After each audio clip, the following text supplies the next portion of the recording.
Hello, everyone, and welcome to another session of Speak to Save.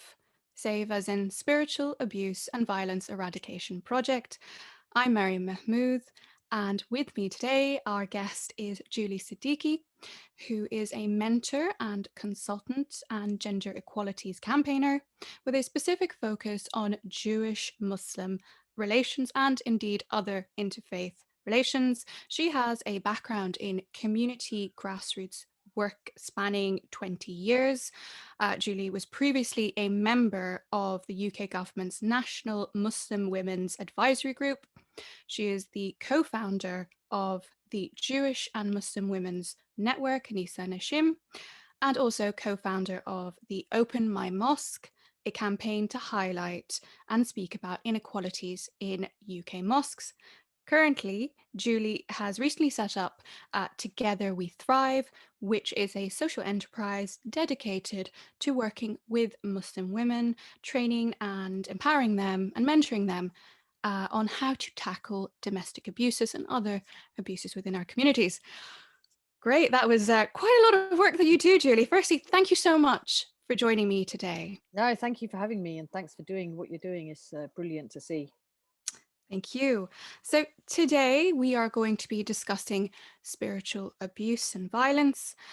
In your own words, and obviously based on the invaluable experience that you have being at the very forefront of grassroots activism in the UK, what is spiritual abuse? Yeah, I mean, great question, and let's go right in at the start. So I think for me, it really is about a misuse of religious position, and I've been doing quite a lot of reading actually about this over especially the last sort of couple of years, and spoken to various people, and I realized that people have their own definition of what it means. And some people like the use of it and some people don't. I'm also quite aware that in sort of Christian communities, it's used. And so, for me, it's been already fascinating actually to try and get my head around what it is. And also, how can we use that term if that's what people feel comfortable with, but in order to be able to explain, I guess, this quite specific issues that come from it that are perhaps different, but of course overlap with, say, child abuse and domestic abuse, these words that we're, I guess, much more familiar with of late as a society, as humanity. Mm, Spiritual abuse, I guess, for some is quite different. And I think it is quite, in my mind, is quite specifically about the misuse of religious position, and can then encompass a number of different things, I guess, how that manifests itself. So it could be, um, you know, uh, obviously sexual abuse, financial abuse, misuse of the power in that sense, financial, and then secret marriages, bullying, covering stuff up, all this kind of behavior where people feel that as a, if it's a religious leader or somebody who is well respected, or a charismatic sheikh, or a well-known speaker, it just adds a whole other layer and dimension to what is already very difficult and already, an right. abuse of power and control. Because in abuse, in any it's always, almost always, about that, right? It's about power and control. And how does that then manifest itself? And of course, if you're talking about somebody who is a leader, or Yeah. seen as respected, or well known, or famous, or however you want to kind of say it, it just makes it so much harder. And of course, they absolutely know that. Yeah. So they use the fact that no one will believe the woman who speaks out, because why would people believe her against him who has all of this following? And in fact, we've Right. seen in the last couple of years really horrible examples of this, where you have the charismatic sheikh that everybody loves, or thought they Mm, did, and all of a sudden hearing these accusations. And right. what you find is people then start making almost all sorts of excuses. Well, she was over the age of consent. Well, she's, and that's when it starts to get messy and Right. very difficult. Right. So very interesting stuff. And, like we said, we dived right into it. Mm. Um, Specifically, Muslim women. Now, let's talk about that a little bit in more depth. That you mentioned abuses of power, positions of power within religious spaces. Now, why is it that Muslim women um, are at the receiving end of this spiritual abuse? You know, you said that people wouldn't believe them. So in terms of the manifestation of spiritual abuse, um, let's talk a little bit more about that. So if you could give us a little more detail about how it manifests. So you mentioned people not believing individuals, or this idea of child abuse even. So let's talk a little bit about that, shall we? Yeah, so I think, look, I mean, some of this will be is common across the board, not a Of course. specifically Muslim issue. And so it's worth us always remembering that, because then it means that even some of the ways we tackle it, talk about it, deal with it, raise it as an issue, there's common stuff, there's research that's been done to help some of that process forward. So as Muslims, it's not like we have to start from scratch. There are precedents and work that's been done. um but I think, I really feel that there definitely are specific ways that this is playing out in Muslim communities, whether that be in madrasas and mosques and sort of faith spaces, or whether it just be in the community itself, this Mm, kind of culture that's very dominant around what will people think, mixed with the sort of narrative that comes from certain, maybe Asian backgrounds or other communities. It plays out in different ways. So there's definitely a sort of cultural element that then gets mixed up with the religious teaching. So for example, if we're talking about teachings around making 70 excuses for a person, like, that is a very beautiful thing, right? It's a great quality that we all give people the benefit of the doubt, that we mm, make excuses for people, that we're taught that don't gossip about people, don't make, don't say things unless you're really sure, and all of that. Well, of course, you can see how in the hands of a manipulative narcissist or abuser, that very merciful, beautiful teaching gets flipped and used. And it means that women and children, I would say, women and children in particular, but in this case, we're talking about women, then start to feel so mixed about whether to say anything or not.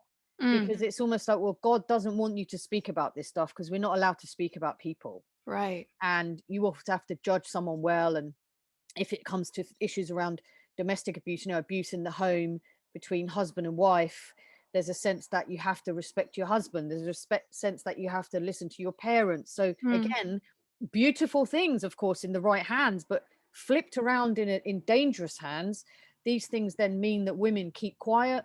They don't right. tell anyone. They feel that it somehow is their lot in life. That Allah is not going to give them anything beyond what they can bear, so they just have to put up with it. Mm, And so there is definitely a religious element to it. Of course, Islam doesn't tell people that it's okay to abuse. What it does mhm, mean is that people who want to can be very clever, unfortunately, about how they right. utilize these teachings to their advantage.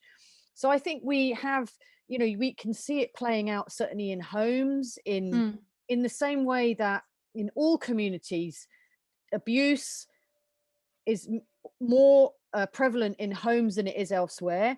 But of course, if we have settings like mosques, like madrasas, where safeguarding is not taken seriously enough, mm, where people are vulnerable because there's no protection for them, you're gonna see things start to come out of the woodwork.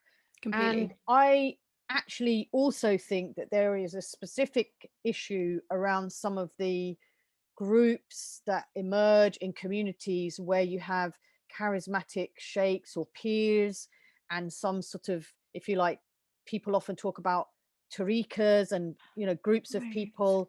Now the challenge, of course, is even when people talk about it, there's a sense that, well, it can't be all of them. It's not Mm, all Sufi tariqas, or it's not all madrasas. But of course, that shouldn't be what stops us talking about those where there is an issue. right. And I think when you start thinking about cult behavior, or behavior where a charismatic leader emerges and starts to have really high expectations of his students or the people that follow him, you start to see how it can very easily all become meshed up in this kind of spiritual Right. abusive behavior, where people are made to feel they have to give all their money. It's not Yes. always just sexual abuse, of course, as I've said already. It can be Right. financial, other sorts of control that these Right. people can have.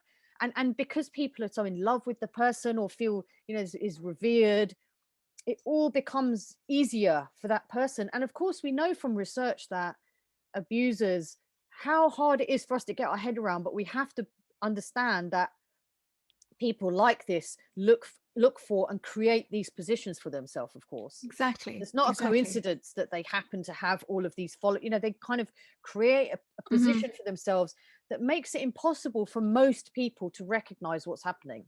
Right. Right.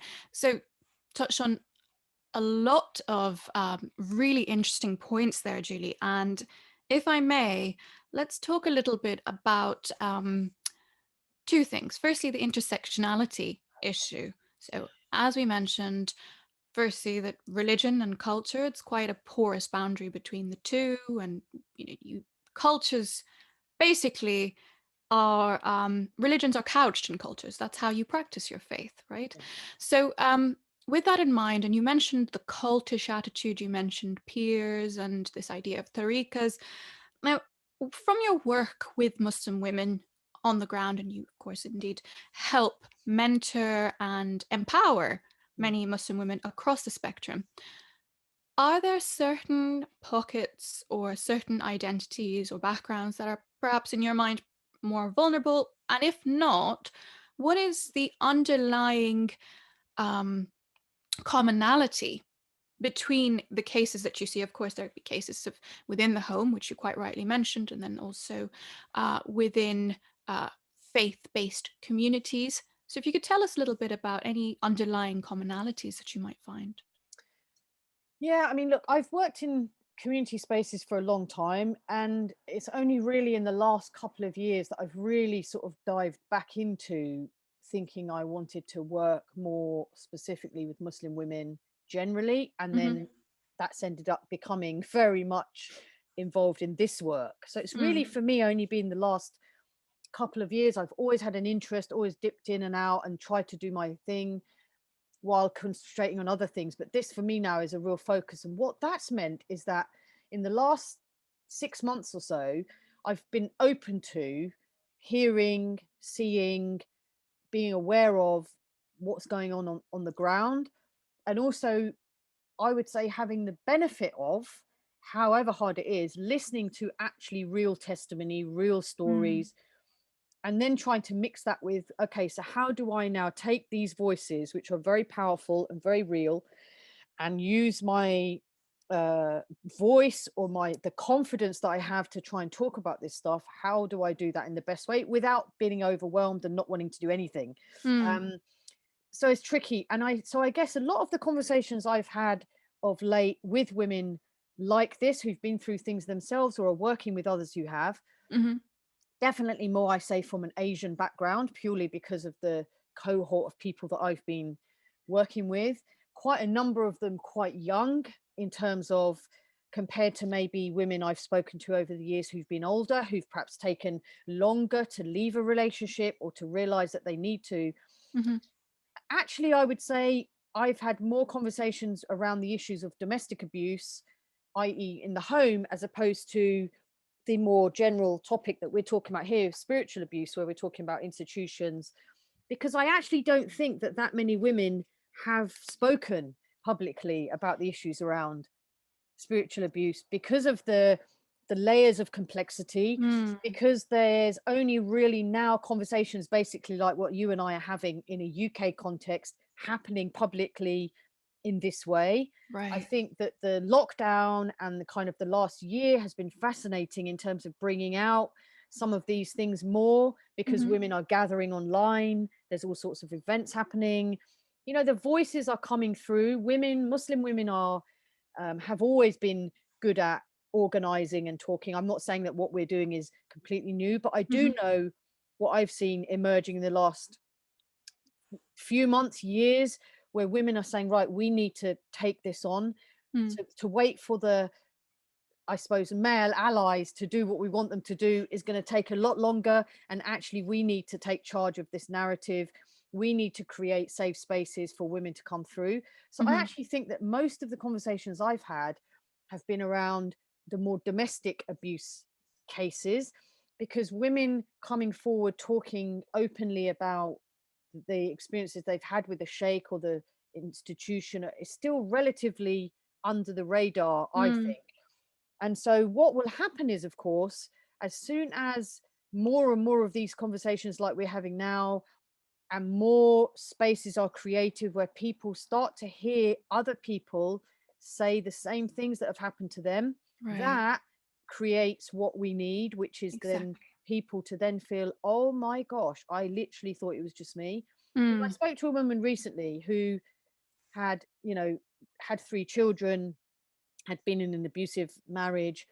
And it was only really when she sat and listened recently to an online session Mm. with somebody who also had 3 children and was married in an abusive relationship. And what that person was openly talking about really resonated with this other woman. That she said to me, it was only then that Right. she realized that actually what had been going on, really going on, and how she had honestly thought that a lot of it was just her, not a common thing. Right. And I get goosebumps when I hear stuff like that, because I think Yeah. to myself, that's why we have to give the stories, the scenarios, the real testimony is very, very powerful. Mhm. We have to find it. We have to create a space where people feel they can talk about it. We need to have mechanisms in place to give them support, to signpost, you know. And I think that Right. there's great things happening. I think that in the UK right now, in the Muslim scene, it's patchy. Right. There are women mainly emerging, talking here or doing an event there, or that. And part of what I want to try and do is connect the dots a bit more to say, okay, can we just have a conversation at least amongst maybe activists or Yeah. people who are dealing with this or listening to the testimonies of women? How can we connect up the dots a bit? And that's what Mm. I feel really is going to be the thing that will be the most powerful Mm. change that we can make going forward, is when we connect up, join together, Right. hear those stories, use the stories to then create space for other women to come forward. And there you have a Yeah. kind of a process where it will do its thing, because that's what always Yeah. happens. And I'm not saying Yeah. any of this is easy. Mm. If you think about from a religious perspective, if you think about, for example, the Catholic Church, and what often Yeah. happens is people, as soon as somebody like me as a Muslim talks about Muslim issues, people get very upset, very jittery. Muslims get very up, because why are you making this a Muslim issue? Mm. Well, I'm not making it a Muslim issue. I'm not bringing the community into disrepute by talking about it. The abusers and the people that are doing this stuff are the ones that are doing that, not me, not you. And so that's a very easy one. And of course, Islamophobia, anti-Muslim hatred, Yeah. misjudgment, mistrust of Muslims is already very strong. We get it. So the problem with that, of course, is that stops people talking, or they don't want people like you or me to talk either. But it's Mm. like you're bringing shame on the Muslim community. Well, we know we're not.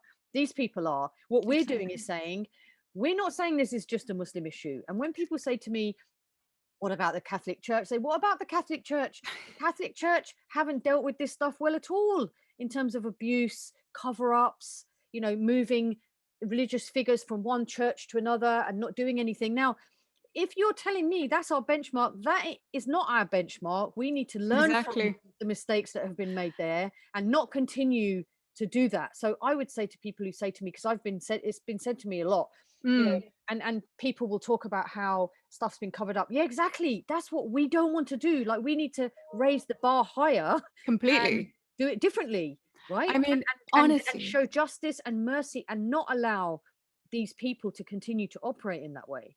you've made it so clear, actually, because you rightfully said that we do face this often.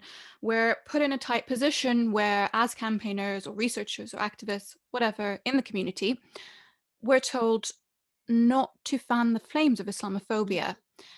Although nobody sits to question, actually, this is a massive breach of trust, a massive abuse going on in our midst, and it's in broad daylight. Yeah. And nobody's doing anything about that, instead targeting us. Isn't that, Yeah, I exactly. mean, we could go on, but I want to hone in on a point that you made about safeguarding. Mm, So I love the idea that, you want to connect all these women together. And I think that's such a beautiful initiative to take. We're all, doing our bits. Everyone has a role to play and they have a different role to play. Yeah, Um, and there is this momentum that's building. And yeah, it's about harnessing that power. But what do we do with that? So, like you mentioned, there are people who are coming to you and their testimonies. Likewise, I have received quite a few survivor stories, which we will showcase in future episodes of this series. And it's across the spectrum. So you have people within the home setting, within different cultural backgrounds, and an awful lot of women who have reverted yeah, to the faith from yeah. across the spectrum, regardless of their ethnic heritage. They might be white, black, South Asian, Southeast Asian, etc. Now, how do we tackle this challenge in a sustainable manner? How do we address it? And who should be at the forefront leading these safeguarding initiatives? Well, look, I very much believe that everyone has something to bring to the table, and anybody who wants to be involved in this needs to step forward and do whatever they can. I think that sometimes that might mean that someone works by themselves, quietly plugging away in one area or doing one thing, and for me, all of it is important. I think that what I want to do is connect the dots a bit more and just be a bit more strategic or smart about how do we harness the power collectively, because there's a lot to be said for that. And I'm not seeing that much, and that's one of the gaps that I've seen, that people are kind of either some people are territorial, let's just put it out there, right? Some people feel very protective about their thing, that's whatever they're doing.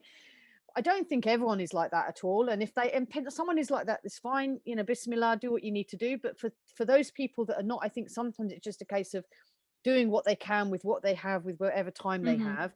How can we join that up a bit more? Share resources, be a bit smart about how we do things. So I think that lots of different people. So you mentioned groups like academics and activists and campaigners and people on the ground.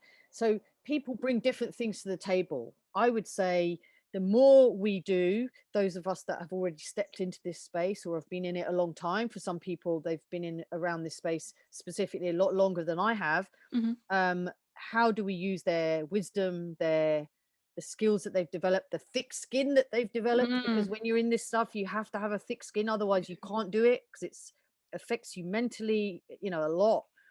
I think one thing that I just wanted to sort of flag, which I think is really important and has really come to my into my sight in the last couple of years, is we're talking sometimes about very smart, unfortunately, manipulative, sometimes dangerous men here, right? Because if Hmm. we're talking about abuse in the different ways that we are, we're talking about people who really do know how to operate. Right. And if you're talking about somebody who's been abused, whether that be in a home setting or in an institution or in another way, Hmm. those people need protecting as well. And of course, Right. those people are frightened. And when I've spoken, I've dealt with two specific cases that I would say are spiritual abuse as opposed to just domestic abuse, although that's serious Hmm. as well. In both cases, there was absolutely at the absolute core of it a need to protect the identity, Mm. the home life, the Yeah. safety of the woman and her children from this person. So that makes it harder, right? And if you're talking about a community that's close knit, Mm. you've got all the what will the community think, but you've also got very real issues about a person who may be working in an organization or a mosque. Exactly. Something comes up about them, it's not dealt with properly, it's brushed under the prayer mat, and then that person goes in one door, out another, into another organization. And before we know it, that person is continuing their community life or their leadership role and shouldn't be, but no one can do anything because there's all this stuff wrapped up in it and you have to protect the person. So I Yeah. think that we have to be smart about how we do it. I think we don't, none of this is starting from scratch because, of course, there's precedent in terms of other faith communities, as I mentioned. There's really good work going on there. There's work around, abuse, what that looks like in general, and the psychological stuff of that. So I think, we as Muslim women have a really important, powerful, necessary role to play, and are playing it. And Mm, I feel that the conversations that I've been involved with, or I've seen from the others are having, the conversations, the organizing, the way that people are moving and shaping things. And of course, this fits in with the whole environment around Me Too and mm, Time's Up. We're not devoid from that. It's all part of the same stuff, right? When you start seeing women, when women actresses spoke out, other yeah. women actresses spoke out. Hmm. People who'd kept quiet for 20 years, because it's like, oh my gosh, I can now finally be heard, because otherwise they feel they're going to be shut down or lose their jobs or whatever. And I think in our Muslim spaces, we've got the same, if you like, potential to Yeah. speak. Others hear it and think, oh my, I thought it was just me. Mm, That in itself makes it worth it. The verse in the Quran about saving one life is like you save all of humanity. mhm. Every single day I think about that, because I think to myself, you can't necessarily change everything. You're talking about decades, layers of difficulty. And for us as Yeah. Muslims, women, we're talking about layers of prejudice, discrimination, misogyny from society, from our Muslim communities, from families. We're talking about all of that. So it's not a simple one size fits all, let's, silver bullet, sort it all out. It's No. messy, it's difficult, it's not linear, it's Mm, absolutely necessary. And I think any of us that feel we have any kind of capacity, skills, knowledge, bring it in, bring it to the table. Let's see how we can kind of combine some of that and really do some effective work that I'd mm. like to see over the next 5 or 10 years on this, and really shift the needle from Yeah. where I think we're stuck in a bit of a status quo at the moment. Right, right. No, that is essential, and it's superb that you mentioned this. Now, towards the end, let's talk a little bit about ordinary people who are, in our communities. They finally have a word for something like this. So everyone knows that this is something that's going on. But they might, earlier we talked about the controversy around it. Let's say they do have some affinity with it and say, okay, well, this is a useful term. It's helped me, as many people have reached out with.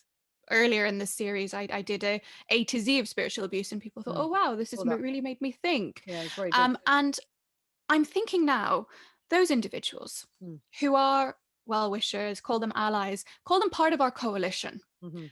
what can they do to raise awareness about this issue, or how can they pitch in? So we talked about people who are, campaigners, lawyers, activists, researchers, but what about, the average Muslim person, man Mm, or woman, in mm. our community who's watching this and listening to us and thinking, wow, this is important? What can they do? Yeah, I mean, look, as I said, I think everyone has something to bring to the table. And it could be that someone has a story or their own experience or something, a bad feeling they've had about something, and they just don't know what it is. And they hear what we're saying and they think, yeah, that definitely sounds like what is going on there. Something doesn't fit right. You know, speak about it, speak to someone, connect up, join in with what we're doing. Mm, Everybody has a role to play. And I really think that, the people that are in families, in communities, in charities, in community groups, they know stuff. People know stuff. And you shouldn't be made to feel guilty that you haven't spoken, mm, that you don't know how to deal with it, because it's really tough, this stuff. It's not mm, easy. And there are layers upon layers of difficulty to try and bring this stuff out. But I would just say to anybody, everybody has a role to play. Come mhm, forward, get in touch with people like us, you know, see what do you know? What do you think? Where do you think you can have an input? Even if you think about people that are really creative, artistic, mm, we need people writing about this stuff. We need people performing plays about this stuff. We need mm. people making art about this stuff, writing novels about this stuff. All of it is going to help move us forward. It always does. It always does. Inshallah. But there's no one bullet. So I think the the thing I would say is everyone has something to offer. Mm, No idea is too small. Nothing is too out of the ordinary. We mm, can bring it all in, and let's see what we can do, piecing it together like a jigsaw, literally. mm, Everyone's got a bit that they can fit in. You know, mhm. I think everyone really genuinely has a role to play. So Brilliant. in that sense, we're all ordinary and Yeah. extraordinary, right? Because Alhamdulillah. we Yeah, all, that's a wonderful way yeah, to. We're all yeah, ordinary and and extraordinary. extraordinary. Yeah. Thank you so much for joining us today, Julie, and for sharing so much of these insights. So invaluable. It's great to hear about all the important work that you're doing as well as an established campaigner.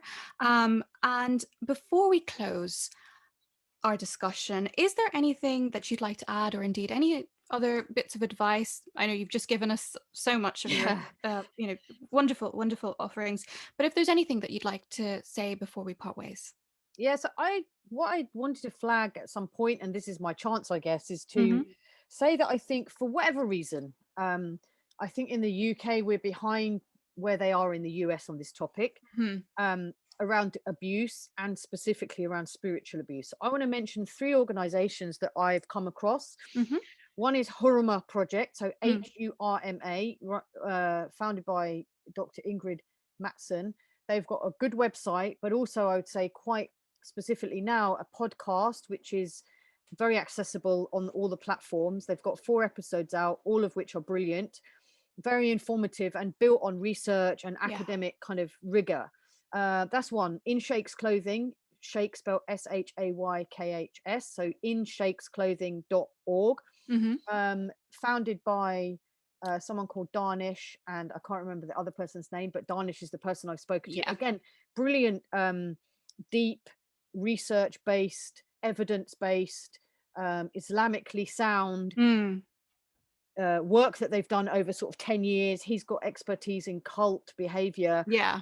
And And then there's tariqas. another one, facetogether.org, where they're basically really taking actually specific cases that are happening and really investigating and putting them public. I mention all three of them because they're in the US, they're Mm. established, they're doing great stuff already. I think as people in the UK, we can learn from them. We then use some of what they've done, credit them for what they're doing, learn from it. How do we make that UK ready and sort of Mm. relevant to us? We don't need to reinvent the wheel. At the same time, they're Mm. there, we're here. We've got different community issues here, but there is going to be overlap. So I wanted to mention all three of them in a way as starter points for people who may not have, because they've got definitions and Right. really good academic research and things on some of this and community experience. So Yeah. those are the three. But when we have another conversation about this Yeah.